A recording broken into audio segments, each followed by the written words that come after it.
Black belt asked a cleaning lady to fight as a joke. What happened next silenced the whole gym. The gym was loud that evening.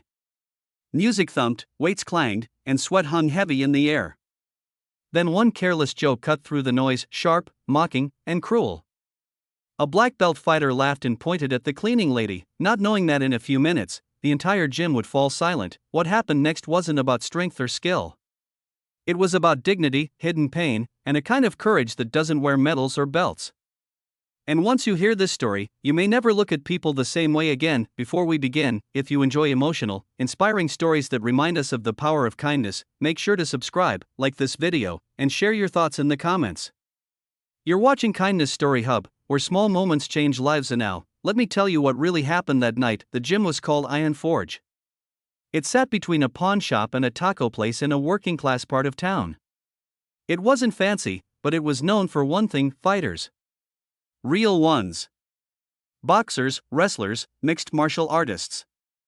People came here to be tough. Among them was Jake Miller. Jake was 32, tall, broad-shouldered, and proud of the black belt tied around his waist. He had trained for years, competed in local tournaments, and never missed a chance to remind people how hard he'd worked to earn his respect. Some admired him. Others avoided him. Jake liked the attention either way. Every evening around closing time, a woman named Rosa cleaned the gym. She was in her late 40s, small, with tired eyes and streaks of gray in her dark hair. She wore simple clothes, always the same faded sneakers, and pushed her cleaning cart quietly from corner to corner. Most people barely noticed her. A few nodded. Some didn't even see her. Rosa had learned long ago how to disappear. That night, Jake had just finished sparring. He was energized, loud, surrounded by a few younger guys laughing at his stories. As Rosa mopped near the training mats, Jake watched her for a moment, then smirked. "Hey," he called out, loud enough for everyone to hear. "You ever fight?" The guys laughed. Rosa looked up, confused. "Excuse me?" Jake stood, rolling his shoulders. "I mean, you're here every night. Maybe you want to step on the mat? I could use a warm-up." He laughed again. "Don't worry, I'll go easy." The laughter grew. Phones came out. It was supposed to be funny. Rosa's hands tightened on the mop. Her face stayed calm, but something deep inside her shifted. She could have ignored him. She could have walked away. That's what she usually did when people made jokes at her expense. But tonight felt different. "I'm just here to do my job," she said softly. Jake shrugged. "Come on. It's just a joke."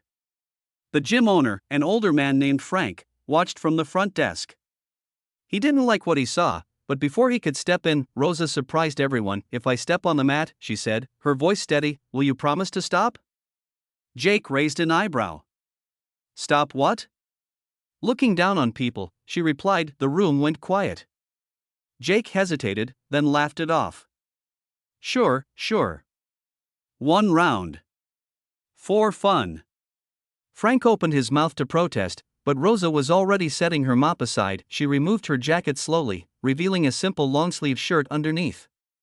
Her movements were calm, deliberate. She stepped onto the mat barefoot, standing straight, hands relaxed at her sides. Jake bounced lightly on his feet. "Relax, lady.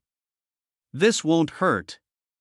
What happened next shocked everyone. Before Jake could even finish his sentence, Rosa moved. It wasn't flashy. It wasn't aggressive. It was precise. In one smooth motion, she redirected Jake's momentum, unbalanced him, and brought him to the mat with a controlled hold that froze him in place. No slam. No force. Just skill. The room went dead silent. Jake tried to move. He couldn't. Rosa leaned down slightly. "Breathe," she said gently. "I don't want to hurt you." Jake's face burned red. How did you?" She released him and stepped back. No one laughed. No one spoke. Rosa stepped off the mat, picked up her jacket, and went back to her cart. "I'll finish cleaning," she said. "You all have a good night." Frank finally broke the silence. "Rosa, where did you learn that?"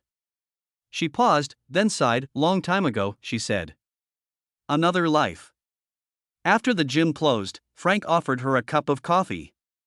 She hesitated, then agreed. They sat at the front desk, the empty gym quiet around them. Rosa told him the truth. Years ago, she had been a competitive martial artist.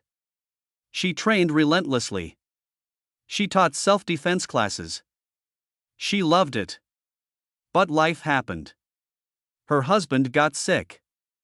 Medical bills piled up. He passed away. She raised her son alone. Injuries ended her career. Dreams faded, cleaning jobs paid the rent. I don't miss the fighting, she said.